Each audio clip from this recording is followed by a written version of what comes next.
नाना जी ने कहते हैं वो उर्दू शायरी की जो नदी है उसकी मौजे बेकरार है। तो उनसे गुजारिश है कि वो दो एरिया लग रहा है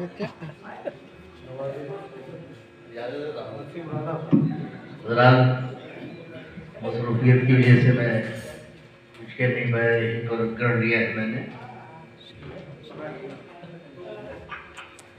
नहीं हकीकत है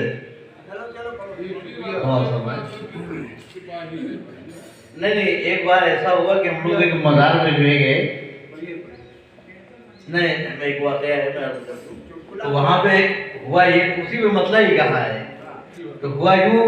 तो एक साहब ने कहा कि हुजूर हम पिछली बार आए थे लेकिन कोई फायदा नहीं हुआ तो कहने लगे कमबख्त तो कुछ लेके आया था कि नहीं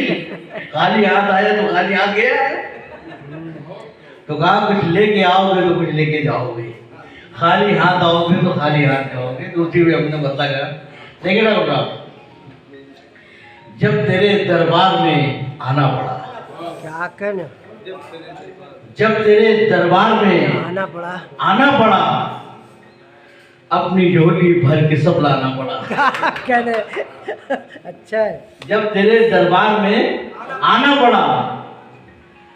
अपनी झोली भर के सब लाना पड़ा और बेवफा वो सामने जब आ गया बेवफा जब सामने वो आ गया बारहा इस दिल को समझाना पड़ा क्या कहना वाह बेवफा वो सामने जब आ गया बारहा इस दिल को समझाना पड़ा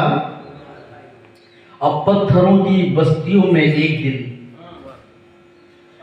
पत्थरों की बस्तियों में एक दिन आईने को टूट ही जाना पड़ा आईने को टूट ही जाना पड़ा अच्छा है